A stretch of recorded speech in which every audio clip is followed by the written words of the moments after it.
क्या आप जानते हैं कि बारूद बनाने की विधि और तोपखाने की तकनीक मुसलमान ही भारत लाए थे? मुसलमान अगर भारत ना आते तो भारत के पास ना तो परमाणु बम होता और ना ही दिल्ली और आगरा जैसा शहर। मुसलमानों के बगैर भारत रॉकेट टेक्नोलॉजी से भी महरूम रहता, क्योंकि इसे बनाने वाला टीपू सुल्तान एक मुसलमान था। मुसलमान अगर भारत ना आते तो आपको समोसा, बिरयानी, कबाब, रोस्टेड और कीमा जैसे लजीज खाने भी देखने को ना मिलते।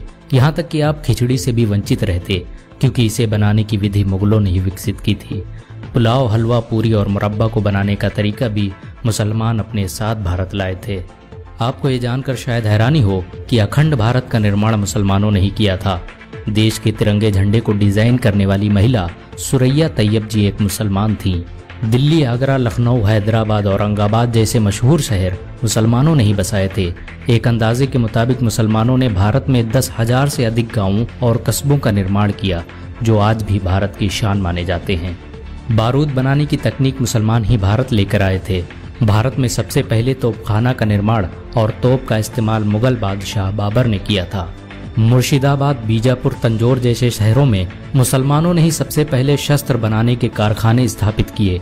ये भारत के पहले कारखाने थे जहां पर बंदूकों, तोपों और रॉकेटों का निर्माण किया जाता था। मुसलमानों के आने से पहले भारतीयों को बंदूक बनाने की तकनीक के बारे में कोई अंदाजा नहीं था।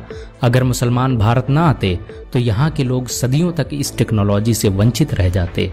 आपको ये जानकर हैरानी होगी कि खजूर, फूल गोभी, नींबू, धनिया, सेब, संतरा इत्यादि के पेड़ मुसलमान ही भारत लाए थे। मुसलमानों ने ही भारत में सबसे पहले इनकी खेती प्रारंभ की, जो बाद में भारत की प्रमुख फसलें बन गईं। बहुत कम लोग जानते हैं कि साबुन का आविष्कार सबसे पहले मुसलमानों ने ही किया था, और जब तुर्की के मुसलमान भारत में दाखिल हुए तो उनके साथ ये तकनीक भी भारत आ गई और धीरे धीरे साबुन का इस्तेमाल पूरे भारत में होने लगा। मुसलमानों के आने से पहले भारत के लोग रेत का इस्तेमाल करते थे।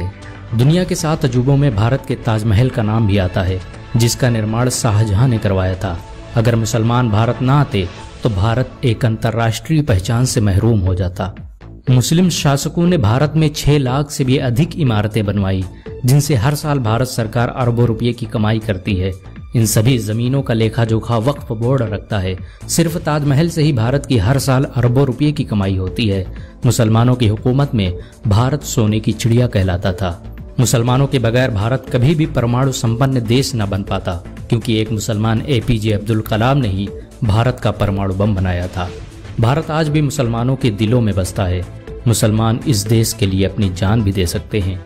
अगर एक मुसलमान होने के नाते आपको गर्व महसूस हुआ हो तो इस वीडियो को लाइक और शेयर ज़रूर करें।